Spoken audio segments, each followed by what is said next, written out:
특히 오늘 첫 번째로 알려드릴 내용은 대부분의 분들이 잘못 알고 계시는 건데요. 만 바꿔도 난방비가 무려 30%까지 줄어든다고 합니다. 첫 번째 내용 시작 전에 지난 영상에 댓글 남겨주신 분들께 감사 인사 먼저 드리겠습니다. 황성성님, 완료 잘 배웠습니다. 82세 젊은이가. 쉬운 게 없구나님, 홍박사 명품수선 가방님, 정인님, 한양수님, 봉쿠피아오님, 해피JM님, 김태희님, 혼돈의 나라님, 다시 시작하는 마음님. 오늘은 영상 마지막에 댓글 이벤트와 퀴즈까지 있습니다. 마지막까지 꼭 확인해주세요. 혹시 여러분 외출할 때 보일러를 어떻게 하고 나가세요? 외출하니까 외출 모드? 이렇게 생각하시는 분들 정말 많으실 것 같아요. 저도 예전에 그랬거든요. 외출 모드가 당연히 절약 모드겠지 이렇게 생각했습니다. 그런데 여러분, 이게 사실은 정말 큰 오해입니다.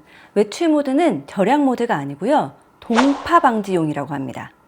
외출 모드를 누르면 보일러가 8도에서 10도 정도만 유지하다가 그 아래로 내려가면 작동을 합니다. 그러니까 하루 이틀 비워두면 사실상 보일러가 꺼진 것과 거의 똑같은 겁니다. 그럼 이게 뭐가 문제냐 하실 수 있는데요. 집에 돌아왔는데 보일러를 다시 켠다. 그러면 완전히 식어버린 집을 처음부터 다시 데워야 하는 겁니다. 이게 바로 난방비 폭탄의 주범입니다. 식은 집을 다시 데우는데 엄청난 가스가 들어가거든요. 마치 차가운 상태의 물을 끓이는 것과 미지근한 물을 끓이는 것의 차이라고 보시면 돼요. 당연히 차가운 물이 더 오래 걸리고 가스도 더 많이 쓰겠죠? 그럼 이걸 어떻게 해야 하나 걱정되실 텐데요. 제가 알려드리겠습니다. 외출할 때는 외출 모드를 누르지 마시고요. 평소보다 온도를 3도에서 5도 정도만 좀 낮춰주시면 됩니다. 예를 들어서 평소에 한 22도 정도로 하신다고 하면 18도나 19도 정도로 낮추시는 거예요. 그리고 예약 기능을 사용해서 2시간에서 3시간 간격으로 보일러가 자동으로 켜졌다 꺼졌다 하도록 설정해 주시면 됩니다. 자, 이렇게만 해두시면요, 집이 완전히 식지 않고 미지근하게 유지가 되는데요. 그래서 집에 돌아왔을 때 금방 따뜻해지고요. 난방비를 20에서 30%까지 절약할 수 있다고 해요. 자, 그럼 예약 설정하는 방법 간단하게 알려드리겠습니다. 보일러 리모컨에 보시면요, 예약 또는 타이머라는 버튼이 있습니다. 그걸 눌러주시고요. 오전 10시, 오후 1시, 오후 4시 이렇게 2-3시간 간격으로 30분씩 작동하도록 설정해 주시면 됩니다. 기종마다 조금씩 다르긴 한데요. 보통 시간을 설정하고 확인이나 저장 버튼을 눌러주시면 됩니다. 이제부터 외출 모드는 정말 며칠 이상 여행을 간다든지 장기간 집을 비울 때만 사용하시면 되고요. 하루 이틀 외출은 온도만 낮추고 예약 설정, 이것만 기억해 주세요. 자, 두 번째로 알려드릴 내용인데요. 여러분 보일러 리모컨 보시면 온돌이라는 버튼하고 실온 또는 실내라는 버튼 2개 있으시죠? 혹시 이거 무슨 차이인지 아실까요? 대부분 그냥 똑같은 거 아니야 이렇게 생각하시는데 사실은 엄청난 차이가 있습니다. 자, 먼저 온돌 모드는요, 바닥 온도를 기준으로 작동합니다. 그러니까 바닥을 55도나 60도로 계속 뜨겁게 유지하려고 물을 계속 끓이는 거예요. 이게 가스를 엄청 많이 먹습니다. 반대로 실온 모드는요, 공기 온도를 기준으로 합니다. 방 안의 공기가 원하는 온도에 도달하면요, 보일러가 쉬었다가 온도가 내려가면 다시 작동하고, 이게 훨씬 효율적이라고 합니다. 쉽게 설명드리면요, 온돌 모드는 냄비에 물을 계속 팔팔 끓이는 거고요. 실온 모드는 적당히 데웠다가 불을 끈다고 보시면 됩니다. 당연히 실온 모드가 가스를 30에서 40% 쓰겠죠? 자, 그럼 어떻게 사용해야 하는지 제가 알려드리겠습니다. 처음에 보일러를 켤 때만 온돌 모드를 사용해 주시고요. 온돌 모드를 55도에서 한 60도 정도로 설정을 해주시고 한 30분에서 1시간 정도 집을 확실하게 예열을 해주세요. 이건 차가운 집을 빠르게 데우는 단계입니다. 이제 집이 어느 정도 따뜻해졌다 싶으면 실온 모드로 전환해 주시면 되는데요.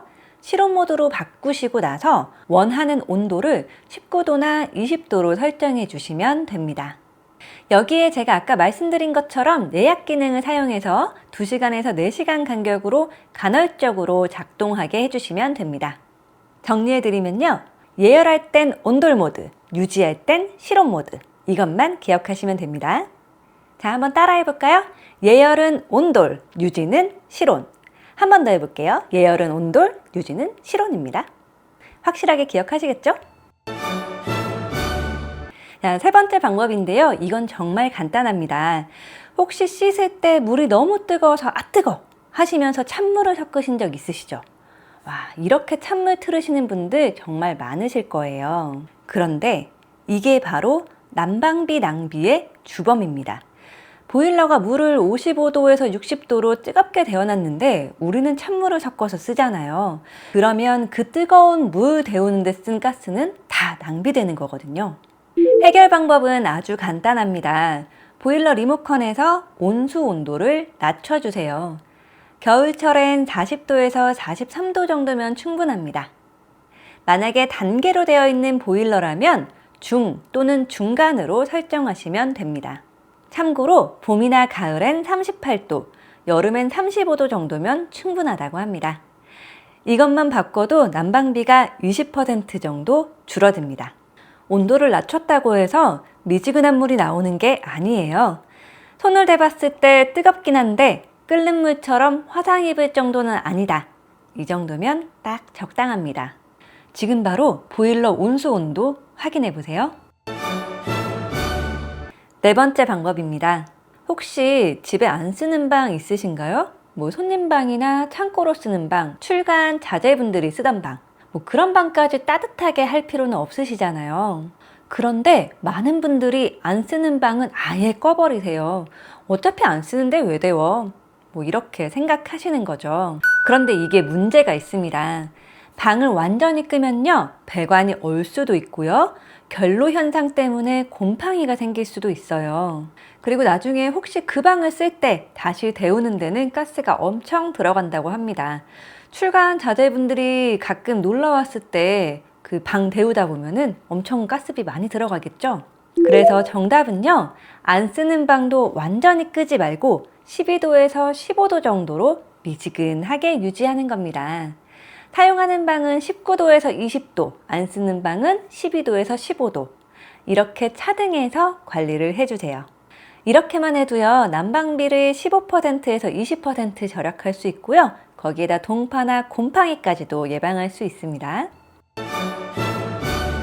다섯 번째 방법입니다. 이거 정말 중요한 건데요. 혹시 집에서 빠져나가는 열의 무려 40%가 창문과 문틈으로 새어나간다는 거 알고 계시나요? 보일러를 아무리 세게 틀어도요, 창문으로 열이 다 나가버리면 아무 소용이 없습니다. 그래서 오늘 알려드릴 방법은 바로 창문 단열입니다. 이거 하나만 해도요, 실내 온도가 2도에서 3도는 확 올라갑니다. 필요한 건 딱 2가지입니다. 첫 번째, 단열용 뽁뽁이, 에어캡이라고도 하죠.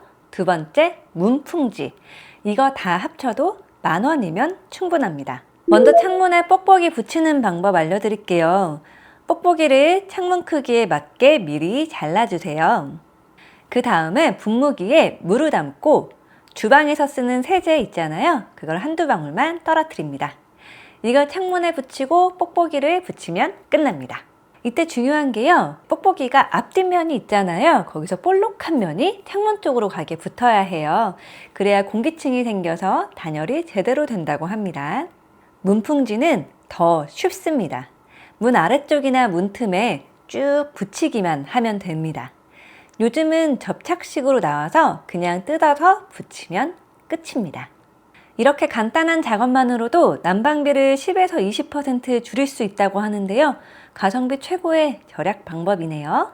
지금 당장 마트 가셔서 뽁뽁이랑 문풍지 꼭 사오세요. 자, 여기까지가 핵심 5가지 방법이었고요. 추가로 알아두시면 좋은 보너스 팁들도 몇 가지 알려드리겠습니다. 첫 번째, 습도를 40에서 60도로 유지해 주세요. 왜냐하면 공기보다 수증기가 열을 더 잘 머금고 있거든요. 그래서 같은 온도여도 습도가 높으면 더 따뜻하게 느껴진다고 해요. 가습기를 틀거나 빨래를 실내에 널거나 아니면 물그릇을 놓아두시면 되겠죠? 두 번째, 난방은 24시간 켜두는 게 더 싸다. 혹시 이런 말 들어보셨나요? 정답은 외출 시간에 따라 다릅니다. 만약에 2시간 이하의 외출을 하신다 그러면 끄지 말고 그냥 두시는 게 더 좋습니다. 그리고 2시간 이상 외출을 하신다 할 때는 아까 제가 알려드린 대로 온도를 낮추고 예약 설정해 주시면 되겠습니다. 세 번째입니다. 보일러 필터 청소인데요. 이거는 설정은 아니고 점검 차원에서 알려드릴게요. 필터가 만약 막혀 있다 그러면 효율이 확 떨어지는데요. 보일러 기능이 좀 안 좋은 것 같다. 난방이 옛날보다 좀 안 좋아진 것 같다. 뭐 아니면 1년에 한 번 정도는 전문가에게 점검을 받으시는 게 좋습니다. 네 번째입니다. 온도 조절기 위치를 한번 확인해 보세요. 온도 조절기 위치는요. 전열기나 햇빛이 바로 옆에 있으면 온도를 잘못 인식해서 오작동할 수 있다고 합니다. 지금 바로 우리 집 온도 조절기가 어디에 있는지 한번 확인해 볼까요? 다섯 번째는 두꺼운 암막 커튼을 활용해 보는 겁니다. 낮에는 활짝 열어서 햇빛으로 집을 데우고요. 밤에는 닫아서 열이 빠져나가는 걸 막아주세요. 하루에 2번만 커튼 열고 닫아도 효율이 확 올라갑니다. 자, 그럼 오늘 영상을 잘 보셨는지 간단한 퀴즈 하나 내보겠습니다. 퀴즈! 다음 중 잘못된 난방 방법은 무엇일까요? 1번, 외출할 때 외출 모드를 누른다. 2번, 예열은 온돌, 유지는 실온 모드. 3번, 온수 온도는 40에서 43도로 설정한다. 4번, 안 쓰는 방은 12에서 15도를 유지한다. 자, 정답을 아시는 분들은 댓글에 숫자를 적어주시면 되겠습니다. 그리고 오늘 알려드린 5가지 방법 중에서요, 가장 유용했던 게 몇 번인지도 함께 댓글 남겨주세요. 자, 이렇게 2가지에서 예를 들어 정답은 1번, 1번이 제일 유용했어요. 이런 식으로 남겨주시면 되겠습니다. 그리고 그동안 난방비 때문에 이런저런 고생했던 이야기들 함께 나눠주시면 너무 좋겠죠? 정답을 가장 먼저 맞추신 10분에게는 다음 영상에서 닉네임을 소개해 드리겠습니다. 자, 오늘 제가 알려드린 내용이 따뜻한 겨울도 보내시고 난방비도 절약하시면 너무 좋겠습니다. 앞으로도 엄마 그거 알아 채널에서 꼭 필요한 정보들 살뜰히 챙겨드리겠습니다. 오늘 영상이 도움되셨다면 구독, 좋아요, 알림 설정 꼭 눌러주시고요. 다음 영상에서도 또 뵙겠습니다. 감사합니다.